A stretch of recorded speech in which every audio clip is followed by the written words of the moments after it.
नमस्कार, स्वागत है सफलता आईएएस के ऑनलाइन प्लेटफॉर्म में। आज की क्लास में हम स्टार्ट करने जा रहे हैं समुद्र विज्ञान का एक नया टॉपिक, जिसमें आज हम ज्वार और भाटे के बारे में समझेंगे कि ज्वार भाटा क्या है, किस तरीके से इसकी उत्पत्ति होती है। और ये सारा टॉपिक हम एमसीक्यू के माध्यम से समझेंगे, साथ ही साथ हम टॉपिक कवर करेंगे और इसमें एमसीक्यू देखेंगे कि लास्ट ईयर में किस तरीके के क्वेश्चन यहाँ से पूछे जाते हैं। जैसे इसका पहला एक बेसिक क्वेश्चन देखा जाए, निम्नलिखित में से कौन सा ज्वालामुखी जल पर अधिकतम ज्वार उत्पन्न करने वाला बल डालता है? Which of the following is ever to maximum tide force on the sea water. तो सबसे पहले बेटा आपको क्या याद रखना होता है? वैसे तो आप लोगों ने ये टॉपिक पढ़ा होगा बहुत अच्छे से, तो हमें यहाँ पर सिर्फ ये समझना है कि जो ज्वार की अगर हम बात करते हैं, जब भी बेटा हम यहाँ पर ज्वार भाटे की बात करते हैं तो सबसे पहले आपको यह क्लियर होना चाहिए कि ज्वार और भाटा ये होते क्या हैं, इनको समझो। तो ज्वार का मतलब होता है कि जो सामान्य जल स्तर है, तो सामान्य जल स्तर से ऊपर अगर पानी जा रहा है तो वो ज्वार है, और अगर सामान्य जल स्तर से पानी नीचे जा रहा है तो वो क्या कहलाता है? भाटा कहलाता है। कई लोग ये मानते हैं कि पानी का ऊपर उठना ज्वार कहलाता है, और यहां पर जब पानी वापस लहर आती है तो उसको भाटा कहा जाता है। लेकिन बेटा ऐसा नहीं होता है कि पानी ऊपर उठ गया ज्वार है, नीचे चला गया तो भाटा है। डेफिनेशन सही होती है, लेकिन ये एक ही पॉइंट पर नहीं होता है। जब भी ज्वार भाटा बनेगा, तो ये पृथ्वी के विपरीत स्थानों पर बनेगा। ऐसा नहीं होता है कि मान लो कि ये कोई समुद्र का एरिया है और यहां पर अगर जल स्तर ऊपर की ओर उठ रहा है, तो यहां पर अगर जल स्तर ऊपर जा रहा है, जैसे ये लहरें कई बार ऊपर की ओर उठती हैं, तो हमने कह दिया ज्वार है। जब ऊपर गई लहरें तो ज्वार है, जब लहर लौटकर नीचे जा रही है तो वो भाटा। ऐसा नहीं होता है। अगर पृथ्वी के किसी बिंदु पर, इस बिंदु पर अगर ज्वार पैदा हो रहा है तो अपोजिट 90 डिग्री एंगल पर क्या पैदा होगा? भाटा पैदा होगा। और अगर इस बिंदु पर टाइड आ रहा है तो यहां पर भी देखेंगे कि भाटा आपका जो है वो 90 डिग्री के एंगल पर ही बनेगा।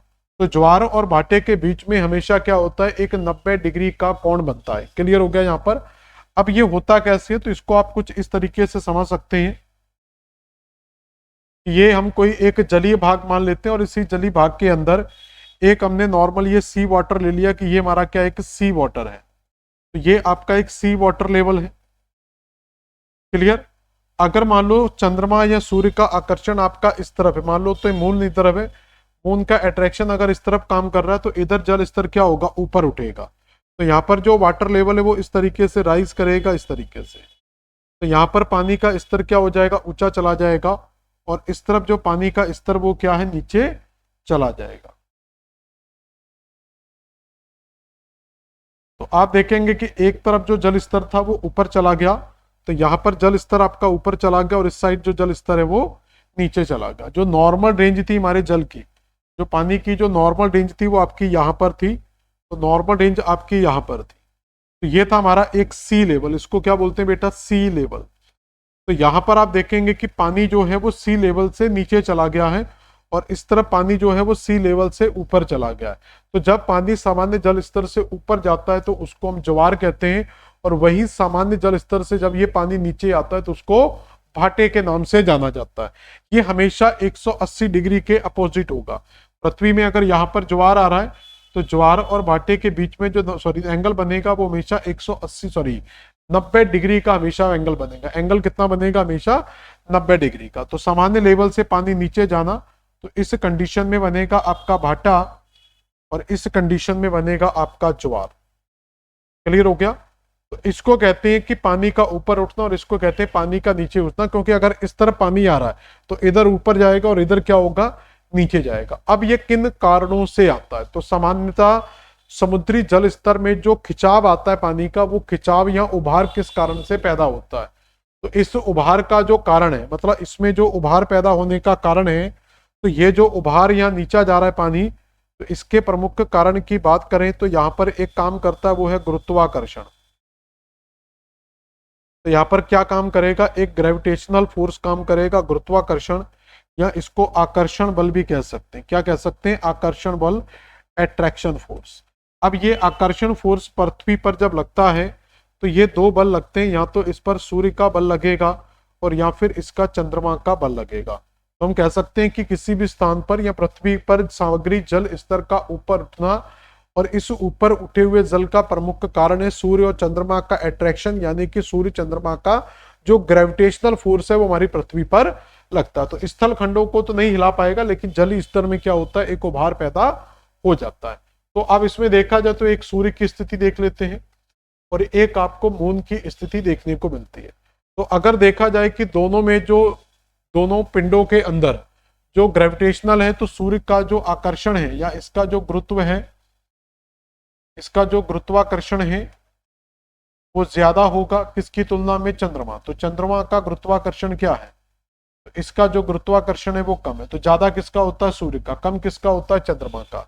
लेकिन अगर हम पृथ्वी से देखा जाए तो अगर सूर्य की स्थिति यहां पर है और पृथ्वी हमारी अगर यहां पर है तो मून की स्थिति यहां पर होगी। तो यहां पर देखेंगे कि पृथ्वी और सूर्य के बीच में, पृथ्वी और सूर्य के बीच में जो डिस्टेंस है वो ज्यादा है, लेकिन चंद्रमा और पृथ्वी के बीच में जो मिनिमम डिस्टेंस है, ये मिनिमम डिस्टेंस पर है, ये आपके मैक्सिमम डिस्टेंस पर है। तो भले ही सूर्य का आकर्षण बल चंद्रमा से कई गुना ज्यादा है, लेकिन पृथ्वी पर किसका आकर्षण बल ज्यादा काम करता है, तो मून का आकर्षण बल चंद्रमा से ज्यादा पृथ्वी पर काम करता है। तो इस सेंस में इसमें ज्यादा होगा, इस सेंस में किसका काम करेगा, तो मून का आकर्षण बल पृथ्वी पर ज्यादा कार्य करेगा। तो यहां पर जो आंसर आएगा वो दोनों ऑप्शन में दिए हुए हैं, तो हम इसमें जो आंसर लगाएंगे बेटा सही क्या लगाएंगे, चंद्रमा हमारा बिल्कुल सही आंसर होगा। अगला क्या है, तो ये पूरी थ्योरी उसी टाइप की लिखी हुई है, आप पढ़ सकते हैं। किसी स्थान पर उच्च द्वार और निम्न द्वार के दो चक्र को पूर्ण करने के लिए कुल कितनी समय अवधि की आवश्यकता होती है। तो यानी कि उच्च ज्वार और निम्न ज्वार के चक्र को पूर्ण करने के लिए, या तो आप उच्च ज्वार का चक्कर कह लें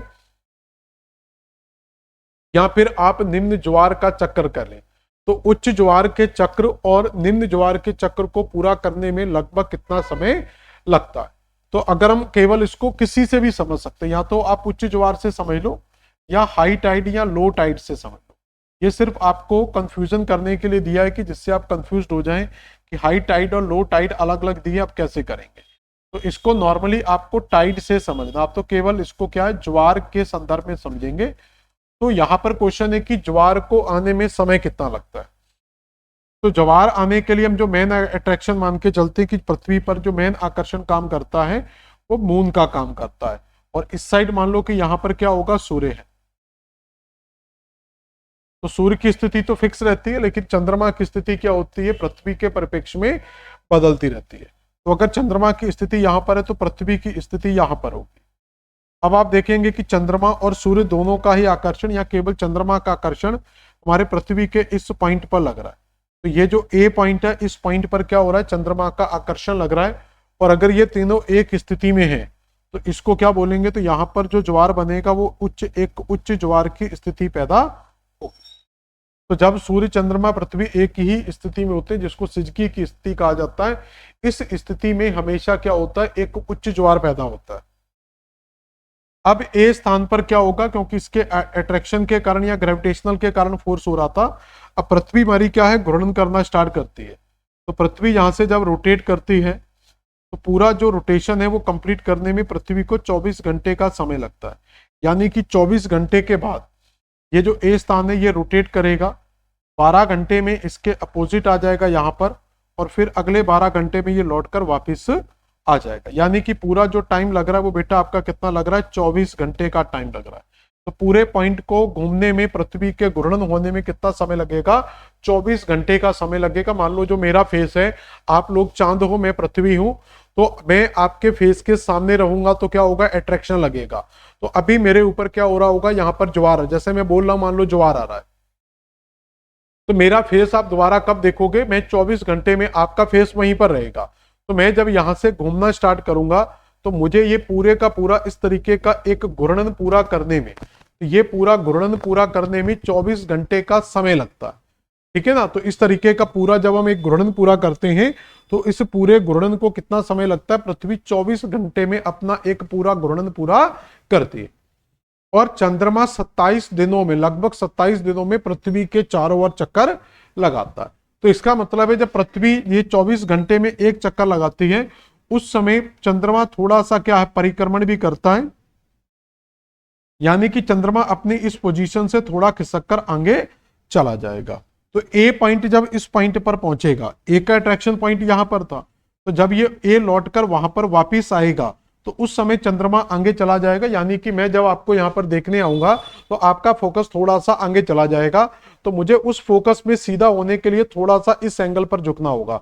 तो जब मेरा एंगल यहां पर स्ट्रेट होगा तो वहां पर क्या होने लगेगा, टाइड आ जाएगा। तो इसको कहते हैं मून फेसिंग पॉइंट। तो ये पॉइंट मुझे थोड़ा सा क्या करेगा, आगे लेकर जाएगा। तो जब मैं थोड़ा सा आगे खिसकूंगा यहां से, तो बस यही क्वेश्चन आता है कि ये आगे खिसकने में कितना टाइम लगता है। यानी कि चंद्रमा जब आगे थोड़ा सा खिसक जाता है तो उसी डिस्टेंस को कवर करने में पृथ्वी को और कितना घूमना पड़ेगा, तो लगभग 52 मिनट क्या करनी पड़ती है, पृथ्वी को एक्स्ट्रा घूमना पड़ता है। यानी कि जो टाइम है वो 24 घंटे 52 मिनट का एक्स्ट्रा लगता है। तो पृथ्वी का घूर्णन पूरा 24 घंटे में होता है, लेकिन चंद्रमा के फेसिंग पॉइंट में पहुंचने में लगभग 24 घंटे से ज्यादा, यानी कि 24 घंटे 52 मिनट का समय लग जाता। तो सही आंसर क्या होगा, 24 घंटे 52 मिनट। अब यहां पर लघु ज्वार दिया, तो आप लघु ज्वार के संदर्भ में भी समझ सकते हैं। लघु ज्वार कब आएगा, जब सन की पोजीशन यहां पर होगी, अर्थ की पोजीशन यहां पर होगी और मून की पोजीशन अगर यहां पर होगी। तो अगर इस पोजीशन में आएगा तो यहां पर क्या हो रहा था कि दोनों लोग एक तरफ खींच रहे थे, इसलिए क्या हो रहा था, हाई टाइड। मतलब सूर्य और चंद्रमा का अट्रैक्शन दोनों का लग रहा है, दोनों लोग खींच रहे हैं पानी को, इस कारण से हाई टाइड आएगा। अब क्या होगा कि सूर्य जो है वो पानी को इस तरफ खींचेगा, चंद्रमा इस तरफ खींचेगा, क्योंकि ये एक समकोण स्थिति में आ गए। तो जब ये दोनों एक तरफ खींचेंगे तो ये ज्यादा ऊंचा टाइड यहां पर पॉसिबल नहीं हो पाएगा। तो ये इस तरफ खींचेगा, ये इस तरफ, और 90 डिग्री का एंगल बनेगा यहां पर। तो ये एक समकोण की स्थिति में क्या होता है, हमेशा लो टाइड आता है। तो यहां पर क्या होगा, लो टाइड आएगा। मान लो कि इस पॉइंट पर, मान ले कि चंद्रमा की साइड में मान लेते हैं कि यहां पर लो टाइड आया, तो अब पृथ्वी फिर से वही घूमना है, तो इस पॉइंट पर दोबारा आने में, पृथ्वी को घूमने के आने में कितना समय लगेगा, 24 घंटे का समय लगेगा।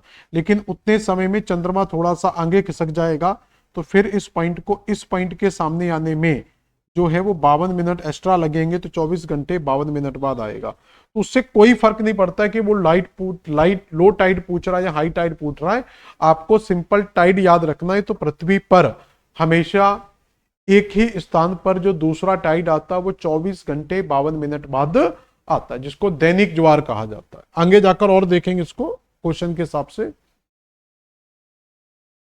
चंद्रमा की किस अवस्था में लघु ज्वार आता है, तो दीर्घ ज्वार के जो कंडीशन है वो हम समझ चुके थे। तो लघु ज्वार किस स्थिति में आता है, तो जब ये चंद्रमा आपका प्रथम और थर्ड क्वार्टर में होता है। प्रथम थर्ड क्वार्टर क्या होते हैं, देखो जरा यहां पर दो चीजें समझो कि एक उच्च ज्वार और निम्न ज्वार कब आते हैं। तो उच्च ज्वार दो स्थिति में आता है, या सिंपल स्थिति देखें कि जब सन, अर्थ और मून एक ही स्थिति में होते हैं, या दूसरी कंडीशन ये होती है जब सन और मून यहां पर आ जाता है और अर्थ इस साइड आ जाती है। तो ये दोनों ही स्थिति सिजगी कहलाती है। इन दोनों स्थिति को क्या कहा जाता है, सिजगी की स्थिति कहा जाता है। तो इन दोनों सिजगी स्थिति में क्या हो रहा है, यानी कि पूर्णिमा और अमावस्या दोनों ही स्थितियों में क्या होगा, ज्वार आएगा। दोनों स्थितियों में क्या होगा, यहां पर ज्वार आएगा। ठीक है, तो ये आपकी एक स्थिति ये हो गई, दूसरी स्थिति ये हो गई। तो ये सिजगी की स्थिति में उच्च ज्वार बनते हैं। लेकिन अगर सन की स्थिति यहां पर है और आपकी अर्थ की स्थिति यहां पर है और मून की स्थिति यहां पर या फिर यहां पर है, तो मून की स्थिति दोनों स्थितियों में या फिर यहां पर, तो दोनों में से कोई भी स्थिति होगी तो इसमें जो बनेगा वो एक समकोण की स्थिति बनेगी। तो चंद्रमा जब सूर्य की परिक्रमा करता है, सॉरी पृथ्वी की परिक्रमा करता है, तो उसको कहते हैं मून फेस। तो चंद्रमा के 4 फेस आते हैं, कम से कम 4 फेस आपको पढ़ने होते हैं, 1, 2, 3 और 4।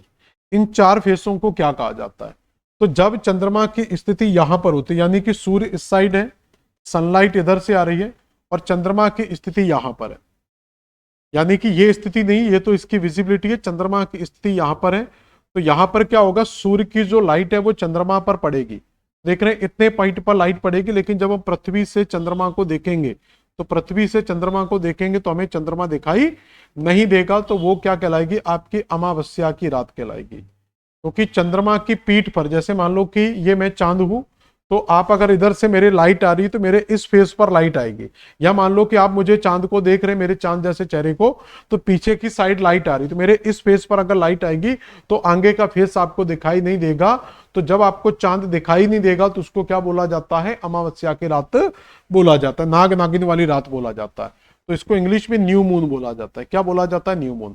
फिर चंद्रमा जब अपना पूरा एक घूर्णन पूरा करेगा, तो चंद्रमा जब अपना एक पूरा परिक्रमण पूरा करता है, तो चंद्रमा जब पृथ्वी के अपोजिट डायरेक्शन में पहुंचेगा, तो अब क्या होगा, पृथ्वी पर लाइट पड़ेगी और चंद्रमा पर भी लाइट होगी।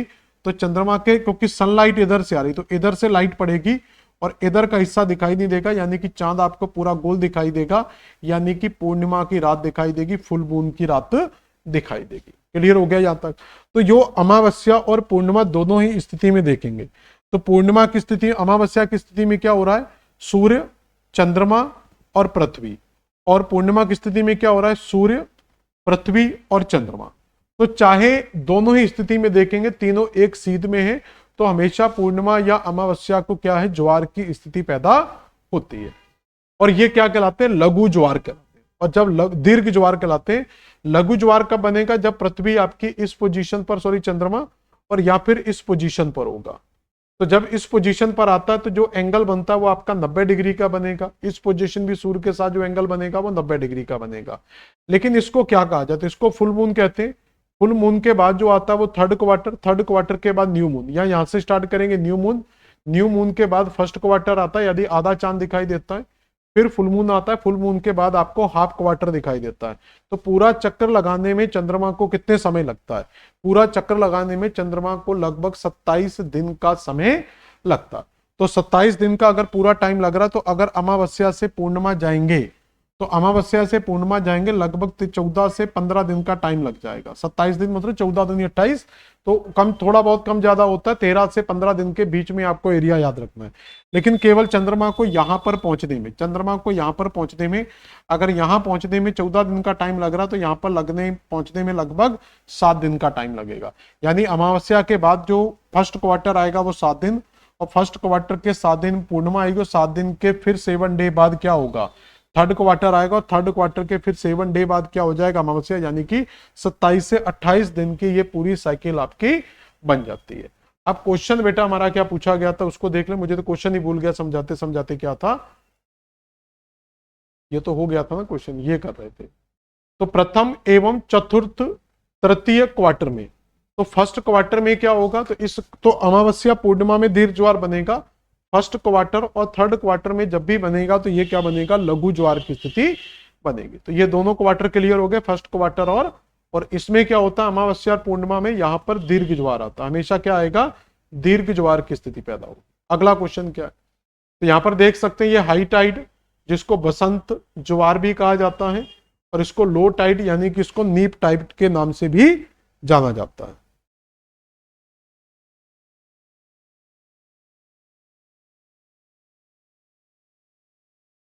एक मिनट का ब्रेक ले रहा हूं।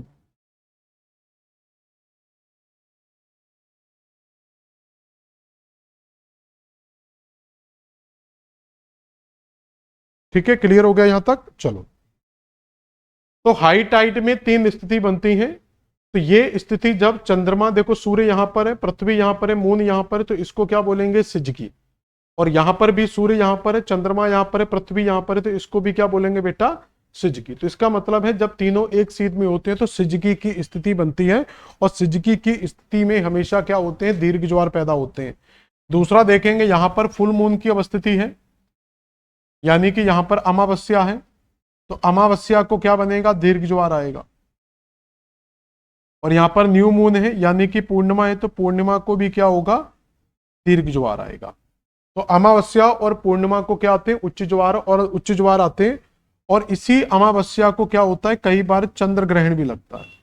तो कई बार चंद्र ग्रहण में भी क्या हो सकता है, हर अमावस्या को चंद्र ग्रहण नहीं लगेगा, लेकिन जब भी चंद्र ग्रहण लगेगा वो अमावस्या को लगेगा, तो उस समय भी ये स्थिति हो सकती है। और जब पूर्णिमा होती है तो यहां पर सूर्य ग्रहण लगता है, और सूर्य ग्रहण की स्थिति में भी क्या हो सकता है, ये स्थिति पैदा होती है। उसके बाद अपोजिशन और कंजक्शन, यानी कि इसको वित्युति की स्थिति बोलते हैं, व्युति, और इसको बोलते हैं युति। युति व्युति का मतलब होता है जब सूर्य और चंद्रमा के बीच में पृथ्वी आ जाती है तो उसको द्युति बोलते हैं। जब सूर्य और पृथ्वी के बीच में चंद्रमा आता है तो उसको युति की स्थिति बोला जाता है। क्लियर हो गया? तो इन सारी कंडीशन में क्या बनेगा? उच्च ज्वार। और जब ये 90 डिग्री के एंगल पर होंगे यानी कि क्वाड्रेचर कंडीशन में होंगे, समकोण स्थिति में होंगे, तो इस स्थिति में हमेशा लघु ज्वार बनेगा। क्लियर हो गया? अगला क्वेश्चन, जब सूर्य चंद्रमा पृथ्वी की समकोण स्थिति में यानी कि क्वाड्रेचर कंडीशन में होते हैं तो इसमें कौन सा ज्वार आता है? तो ये अभी पढ़ चुके हैं। अगर सन की पोजीशन यहाँ पर है, अर्थ की पोजीशन यहाँ पर है और मून की पोजीशन यहाँ पर है, तो ये क्वाड्रेचर कंडीशन बनेगी। तो इसमें हमेशा क्या आएगा? लो टाइड यानी कि नीप टाइड आएगा। तो इसमें हमेशा क्या बनेंगे? तो जब एक समकोण स्थिति में क्वाड्रेचर कंडीशन में होगा तो हमेशा लघु ज्वार आएगा। Who among the flowing proposed the stationary wave theory? तो किसने स्थैतिक तरंग सिद्धांत दिया था? ये A.R. हैरिस का आता है। तो स्थैतिक तरंग सिद्धांत, ये कुछ सिद्धांत है आपको डायरेक्टली याद रखने होते हैं। तो स्थैतिक तरंग सिद्धांत किसका है? R.A. हैरिस का है। इसके अलावा कुछ सिद्धांत है जैसे संतुलन सिद्धांत वो न्यूटन का आएगा। प्रोग्रेसिव वेव थ्योरी जो है विलियम वेल की आएगी। तो संतुलन सिद्धांत जो स्थैतिक सिद्धांत है वो R.A. हैरिस का हो गया। और जो संतुलन सिद्धांत ये न्यूटन का, प्रगामी सिद्धांत किसका है? विलियम वेल का है। अगला क्वेश्चन देखते हैं बेटा क्या होगा। अगला क्वेश्चन कह रहा है सामान्यतः दीर्घ ज्वार और लघु ज्वार के मध्य कितना अंतर होता है? तो ये अभी हम चंद्रमा की पोजीशन को आप समझा चुके थे कि चंद्रमा की जब भी पृथ्वी के परिप्रेक्ष्य में पोजीशन बनती है तो अर्थ अगर यहां पर है और सन को अगर हम यहां पर कांस्टेंट मान लें कि ये हमारा सन है और इधर से सनलाइट आ रही है, तो इधर से सनलाइट आएगी। और अगर चंद्रमा की स्थिति यहां पर आ गई, अगर मान लो चंद्रमा की स्थिति यहां पर है तो इस पोजीशन में क्या होगा कि चंद्रमा के इस साइड तो लाइट पड़ेगी, यहां पर तो चंद्रमा पर लाइट पड़ेगी, तो चंद्रमा के इस साइड लाइट पड़ेगी लेकिन अंदर वाले भाग पर लाइट नहीं पड़ेगी। तो ये जो लाइट है ये क्या रहेगा? तो इस वाला जो ये वाला एरिया ये तो ब्राइट रहेगा, तो ये वाला मून तो क्या रहेगा? ब्राइट रहेगा। तो हमें इससे कोई मतलब नहीं है। हम चंद्रमा इस तरफ से देखते हैं तो ये चंद्रमा जो है ये आपको बिल्कुल कैसा दिखाई देगा? ब्लैक दिखाई देगा। तो ऐसी ब्लैक कंडीशन को क्या बोलते हैं? अमावस्या बोलते हैं। अमावस्या इसको यानी कि न्यू मून कहते हैं। तो न्यू मून को क्या होता है? हमेशा अमावस्या को एक सिजगी की स्थिति बनती है यानी कि एक उच्च ज्वार की स्थिति बनेगी। जब ये चंद्रमा यहां से परिक्रमण करता है और कुछ समय बाद जब परिक्रमा करता हुआ चंद्रमा यहां पर पहुंच जाता है, तो चंद्रमा जब अपनी इस कंडीशन में पहुंचता है तो यहां पर क्या होता है? यहां पर याद रखना चांद हमें जो वो अंदर का दिखाई दे रहा है तो ये रियल में हमें गोल दिखाई देगा। जो रियल फेस होता है वो इसका गोल दिखाई देता है यानी कि ये आपको पूरे का पूरा ब्लैक स्पॉट यहां पर आपको गोल में दिखाई देगा। अब मैं ब्लैक बना दूंगा तो ब्लैक बोर्ड पर ब्लैक दिखे ना, इसलिए हल्की सी रिंग दिखा रहा हूं। तो इस चंद्रमा को क्या बोलते हैं? मून। अब यहां पर जब लाइट आएगी तो चांद के आधे हिस्से पर लाइट पड़ेगी, आधे हिस्से पर लाइट नहीं पड़ेगी यानी कि जो चंद्रमा है वो आपको आधा दिखाई देगा इस तरीके का। तो चांद आपको केवल आधा ही दिखाई देगा, आधा जो ब्लैक वाला सरफेस है वो दिखाई नहीं देगी यानी कि यहाँ पर पूरा दिखाई दे रहा है, इसका आधा हिस्सा यहाँ पर आपको दिखाई दे जाएगा। तो इसको क्या बोलते हैं? अभी सिर्फ इतना याद रख लो कि ये अमावस्या की स्थिति होती है और ये फर्स्ट क्वार्टर की स्थिति होती है। कौन सी? फर्स्ट क्वार्टर की स्थिति होती है। जब चंद्रमा घूमकर फिर यहाँ पर पृथ्वी के इस तरफ पहुंचता है तो इस तरफ आने से, क्योंकि सनलाइट सूर्य की इस तरफ से आ रही है, तो सनलाइट इस तरफ से आ रही तो चांद पर पूरी तरीके से लाइट पड़ेगी। तो इस साइड क्या होगा? चांद पूरी तरीके से ब्राइट दिखाई देगा आपको। तो इस तरफ जब पृथ्वी से देखेंगे तो चांद आपको दिखाई देगा, ये सरफेस नहीं दिखाई देगी यानी कि चांद आपको पूरा ब्राइट दिखाई देगा। चांद क्या होगा? यहाँ पर पूरा ब्राइट तरीके से आपको दिखाई देगा। इस स्थिति को हम कहते हैं कि क्या हो गया? नया चांद निकल गया, पूरा चांद दिखाई दे गया। इसको हम पूर्णिमा की स्थिति बोलते हैं और पूर्णिमा को क्या बोलते हैं? हम फुल मून के नाम से जानते हैं। तो इस स्थिति में तो न्यू मून में और फुल मून में हमेशा क्या आता है? तो पूर्णिमा अमावस्या में दीर्घ ज्वार आएगा। अब यहां पर फर्स्ट क्वार्टर बनेगा तो फर्स्ट क्वार्टर में क्या होगा? एक 90 डिग्री का एंगल बनेगा। तो 90 डिग्री का एंगल बनेगा तो क्या होगा? यहां पर लघु ज्वार आएगा। और यहां पर भी जब चंद्रमा पहुंचेगा, जब चंद्रमा यहां पर पहुंचेगा तो फिर आधे पर लाइट आएगी। तो इसमें भी क्या होगा? एक 90 डिग्री का एंगल बनेगा तो यहां पर भी लघु ज्वार की स्थिति पहुंचेगी। इसको थर्ड क्वार्टर बोलते हैं। तो हमेशा पूर्णिमा अमावस्या में दीर्घ ज्वार आता है फर्स्ट क्वार्टर और थर्ड क्वार्टर में हमेशा। तो जब भी फर्स्ट क्वार्टर और थर्ड क्वार्टर बनता है यहाँ पर लघु ज्वार आता है। लेकिन क्वेश्चन हमारा बेटा ये नहीं है, क्वेश्चन क्या है, दीर्घ ज्वार और लघु ज्वार के बीच में अंतर कब कितना होता है। तो जब किसी स्थान पर दीर्घ ज्वार आ रहा, दीर्घ ज्वार के बाद जब लघु ज्वार आएगा उसमें कितना अंतर आएगा। अब इसको सिंपल देखो कि जब यहां पर चंद्रमा होगा, जब चंद्रमा यहां पर होगा तो उस स्थिति में, मैं यहां पर साइड में बता दे रहा हूं कि यहां पर हम पृथ्वी को मान लेते हैं कि ये हमारी अर्थ है और मून की पोजीशन यहां पर हमने साइड में बनाई है, तो यहां सन रख लेते हैं। तो यहां पर अगर मून है तो अब देखोगे सन, मून और अर्थ तीनों एक स्थिति में, तो यहां पर क्या पैदा होगा, दीर्घ ज्वार पैदा होगा। अब ये स्थिति में एक में है तो यहां पर दीर्घ ज्वार की स्थिति बनेगी, एक सीध में है। लेकिन जब चंद्रमा, इसको हटा ही देते हैं, कचड़ा हो जाएगा नहीं तो, जब चंद्रमा परिक्रमण करके इस स्थिति पर पहुंचेगा तो यहां पर क्या होगा, तीनों के बीच में एक 90 डिग्री का एंगल बन जाएगा। तो जब 90 डिग्री का एंगल बनेगा तो यहां पर कौन सी स्थिति पैदा होगी, लघु ज्वार। चंद्रमा को पूरा परिक्रमण करने में, चंद्रमा जब ये अपनी पूरी परिक्रमा करता है तो इस पूरी परिक्रमा को करने में चंद्रमा को लगभग 27 दिन का टाइम लगता है, 27 डे पूरा लगते हैं। यानी कि ये 4 क्वार्टर पूरे करने में लगभग 27 से 28 दिन का समय लगता है। तो 4 क्वार्टर तो हम 7 डे में डिवाइड कर सकते हैं। यहाँ पर 7 डे, यहाँ पर 7 डे लगेंगे, यहाँ पर भी 7 डे लगेंगे और यहाँ पर भी 7 डे। इसलिए अमावस्या के 14-15 दिन बाद क्या होती है, पूर्णिमा, और हर पूर्णिमा के 14-15 दिन बाद क्या आ जाती है, अमावस्या। तो यहां पर जो टाइम लगेगा वो कितना लगेगा, 7 डे का टाइम लगेगा। तो सिंपल था, तो चंद्रमा को इतना क्रॉस करने में कितना टाइम लगेगा, 7 डे का टाइम लगेगा, यानी कि 7 दिन का समय लगेगा। और अगर आपसे ये पूछा कि दीर्घ ज्वार से दीर्घ ज्वार आने में कितना समय लगेगा, तो लगभग 14 दिन का समय, और लघु ज्वार के बीच में भी लगभग 14 दिन का समय होगा। अगला क्वेश्चन क्या, विश्व में सबसे ऊंचे ज्वार कहां आते हैं। तो विश्व में सबसे ऊंचे ज्वार कहां पर आते हैं, फंडी की खाड़ी में। और ये फंडी की खाड़ी कहां पर है, तो जो हमारा नॉर्थ अमेरिका कॉन्टिनेंट है, जब आप नॉर्थ अमेरिका कॉन्टिनेंट में जाएंगे तो इस नॉर्थ अमेरिका कॉन्टिनेंट के पश्चिम में,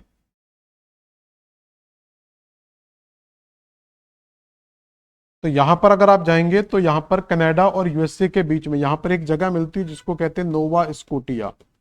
तो नोवा स्कोटिया में जाएंगे तो नोवा स्कोटिया के नीचे ही यहां पर स्थित है आपकी फंडी की खाड़ी। यानी कि नॉर्थ अमेरिका के ईस्ट में आपको क्या मिलेगी, फंडी की खाड़ी। यूएसए और कनाडा के बॉर्डर पर है फंडी की खाड़ी, जहां पर विश्व के सबसे ऊंचे ज्वार हमें देखने को मिलते हैं। क्लियर हो गया यहां तक। अगला क्वेश्चन, निम्न में से कौन से 2 प्रकार ज्वार की स्थिति सूर्य, चंद्रमा और पृथ्वी की स्थिति पर निर्भर करते हैं। तो कौन से 2 ज्वार की स्थिति सूर्य, चंद्रमा और पृथ्वी, तो जब सूर्य, चंद्रमा और पृथ्वी तीनों एक सीध में होते हैं तो उस समय क्या होता है, स्प्रिंग टाइड यानी कि दीर्घ ज्वार आता है। तो उसको पूर्ण ज्वार या दीर्घ ज्वार के नाम से हम पढ़ सकते हैं। यानी कि इसमें थोड़ा सा एक पूरा क्वेश्चन नहीं है, तो इसमें आपको एक सिजगी वाला पॉइंट होना चाहिए कि सिजगी या एक रेखी स्थिति में, एक रेखी स्थिति निर्भर करती है किसके ऊपर, फुल मून के ऊपर।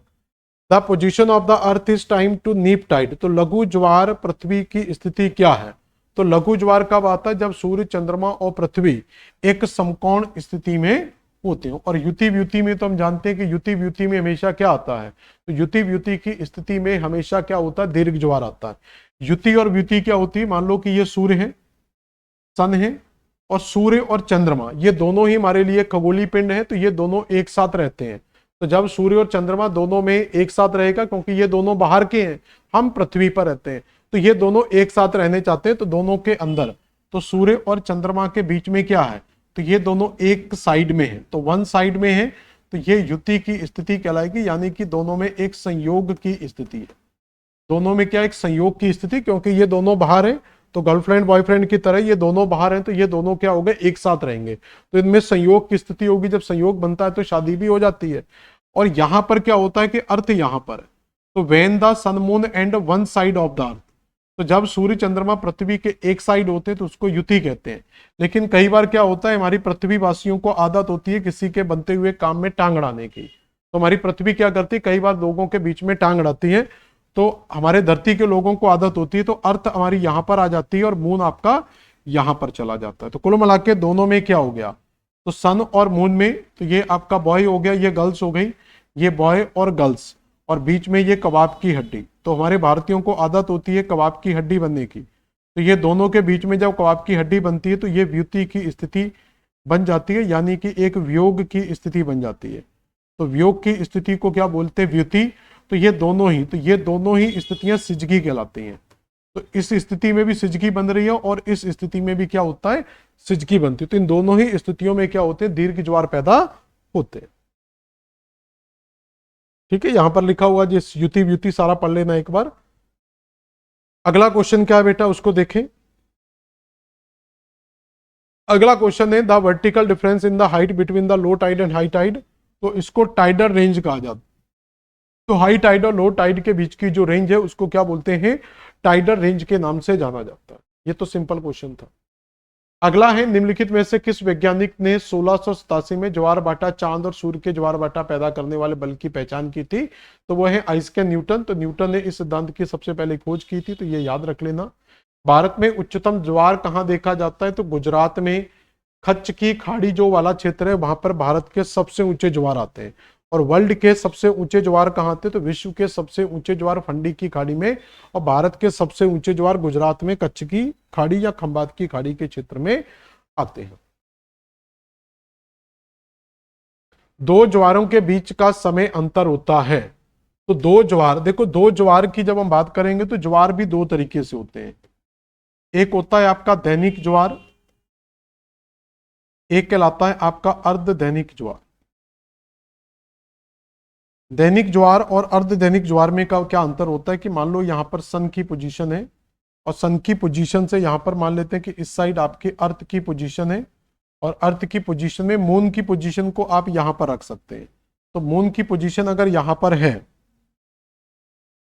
तो मून का अट्रैक्शन लगेगा और इस पॉइंट पर क्या होगा? इस पॉइंट पर क्या होगा? यहां पर टाइड आएगा। यहां पर क्या आएगा? टाइड आएगा।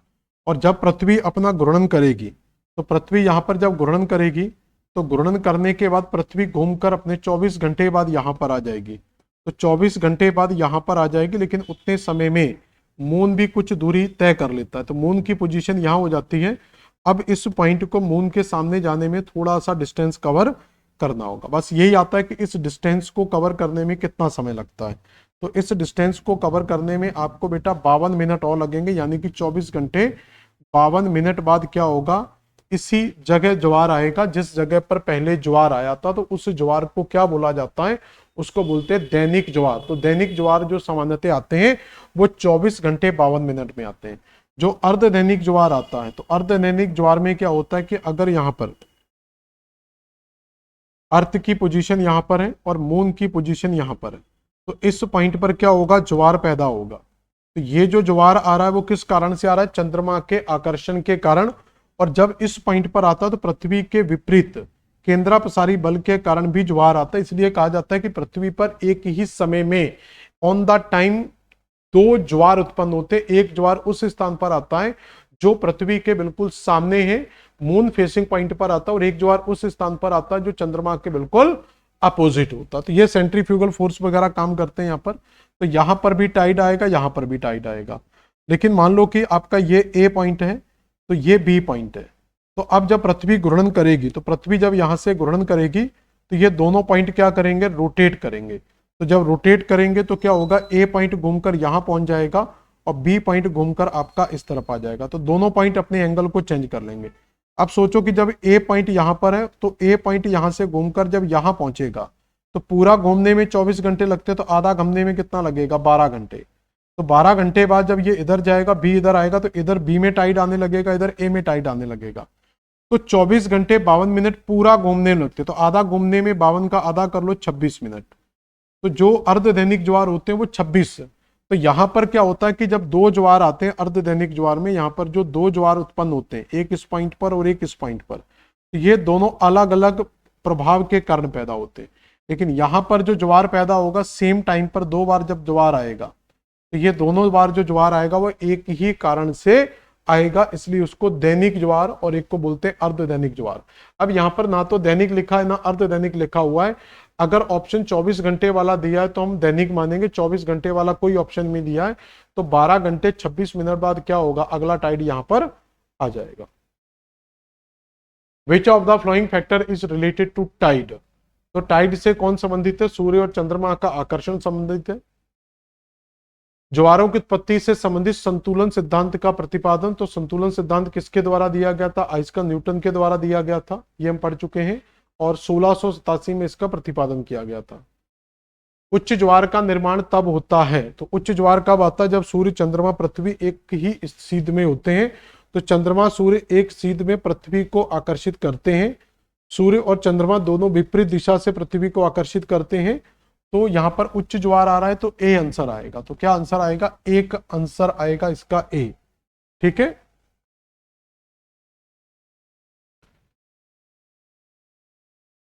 अगला देखो, इसमें आंसर, इसमें थोड़ी सी लैंग्वेज में दिक्कत आ रही। The moon and स्ट्रैक्ट the earth opposite direction. तो अपोजिट डायरेक्शन में ये सेंस हो सकता है कि यहां पर मान लो कि एक सीध में, यानी कि यहां पर, तो अगर ये एक सीध में है तीनों पिंड तो आपका आएगा। और अगर ये विपरीत लिख रहा है तो इसका आंसर ये हो सकता है कि सन की पोजीशन यहां पर है, अर्थ की पोजीशन यहां पर है, मून की पोजीशन यहां पर है। तो मून इधर से खींच रहा है, सन इधर से, तो विपरीत के कारण ये गलत हो जाता है। तो ए ज्यादा बेस्ट है।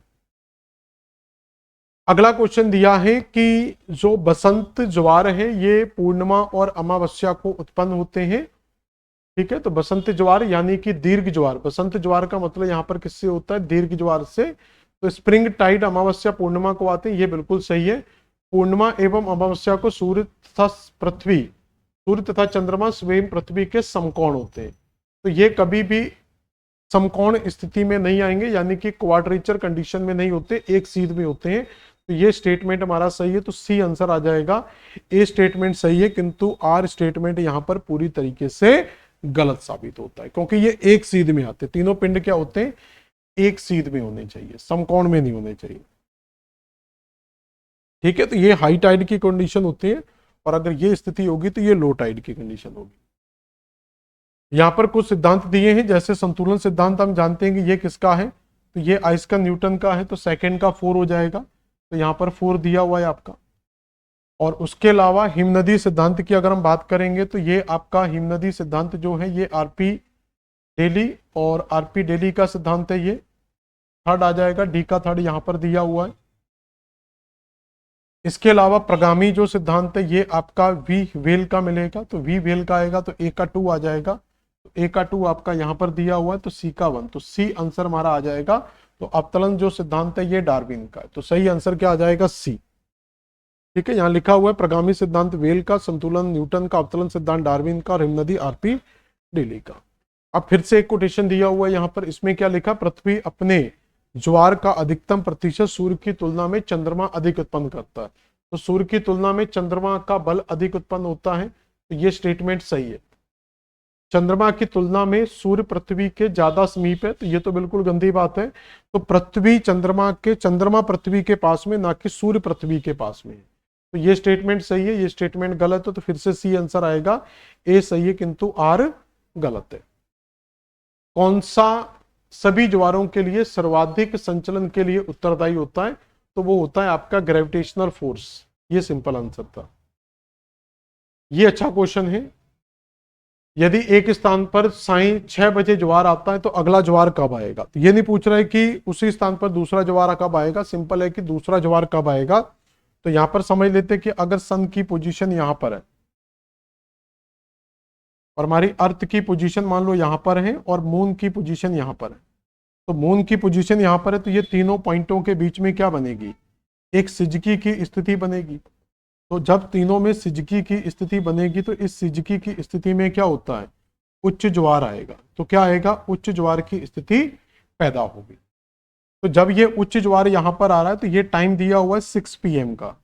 तो ये टाइम कितना दे रहे हैं? 6 PM की। अगर किसी स्थान पर 6 बजे ज्वार आता है, साई 6 बजे यानी कि 6 PM पर आता है, तो दोबारा ज्वार कितने बजे आएगा?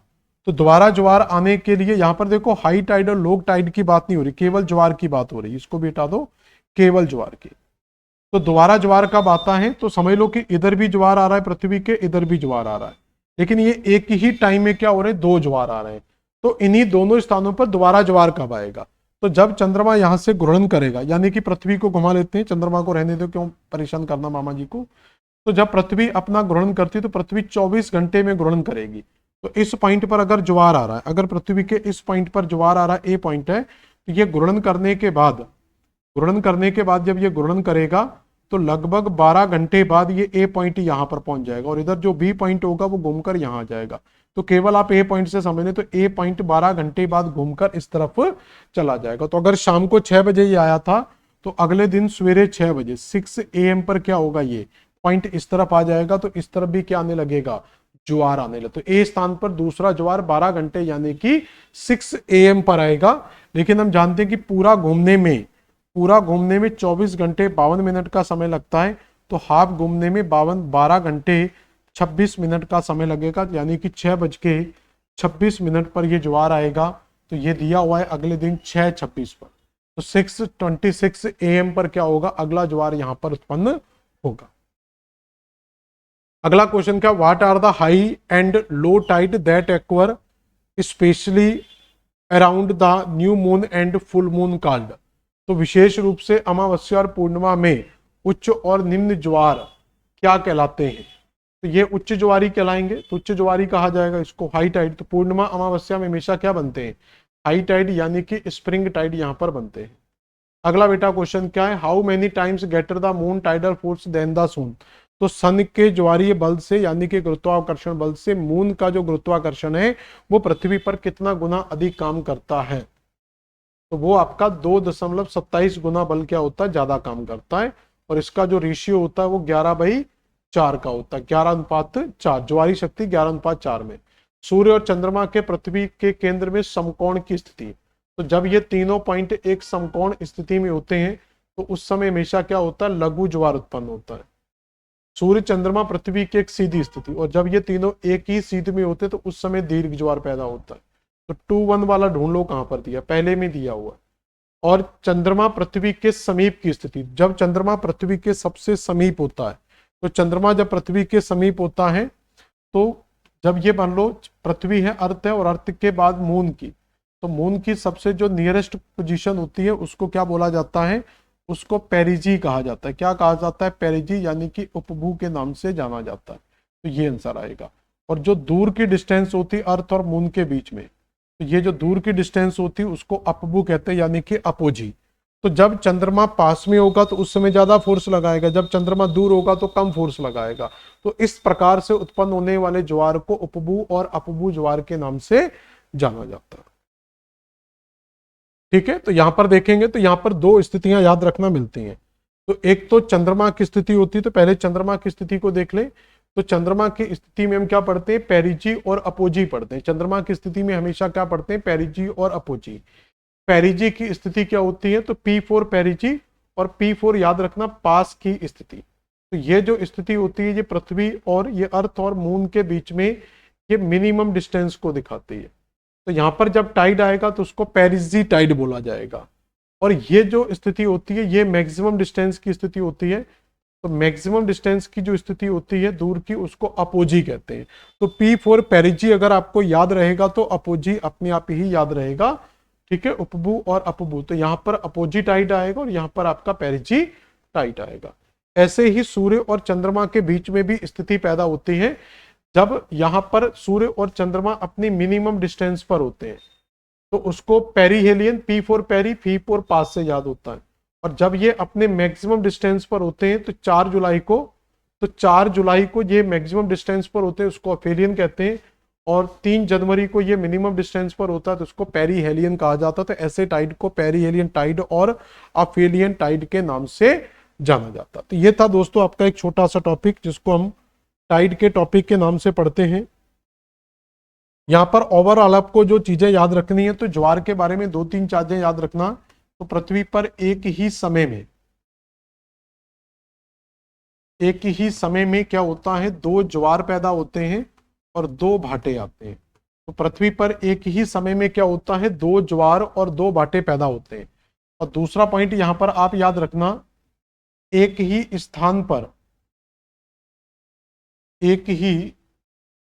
स्थान पर दूसरा ज्वार आने में जो समय लगता है वो लगभग आपका 24 घंटे 52 मिनट का लगता है। और ऐसे ज्वार को बेटा क्या बोला जाता है, दैनिक ज्वार बोला जाता है। क्या बोला जाता है, दैनिक ज्वार। और ऐसा एक ही आता है कि एक ही समय में एक ही स्थान पर या दूसरा ज्वार आने में सामान्य बोला जाएगा कि एक ही स्थान नहीं देगा, वो डायरेक्ट पूछेगा दूसरा जो ज्वार आता है, दूसरा ज्वार आने में समय कितना लगता है। तो वो दूसरा ज्वार लगभग आपका 12 घंटे 26 मिनट में ही आ जाता है, तो इसको अर्धदैनिक ज्वार कहते हैं। तो अर्धदैनिक जो ज्वार है वो आपका 12 घंटे में ही आ जाता है, जो दैनिक ज्वार आता है वो 24 घंटे में आता है। विश्व के सबसे ऊंचे ज्वार फंडी की खाड़ी में, और भारत में सबसे ऊंचे जो ज्वार आते हैं वो गुजरात के कच्छ और खंबात की खाड़ी में आते हैं। तो इस तरीके से दोस्तों ये आपका ज्वार भाटे का एक बहुत छोटा सा प्यारा सा टॉपिक था जो आज की क्लास में हमने कंप्लीट किया है, और साथ के साथ आपको पूरा समझाने का प्रयास किया गया है कि एमसीक्यू कैसे कर सकते हैं और एमसीक्यू से हमारे क्वेश्चन किस तरीके से बन सकते। तो आज की क्लास यहीं समाप्त करते हैं, मिलते हैं नेक्स्ट क्लास में। धन्यवाद।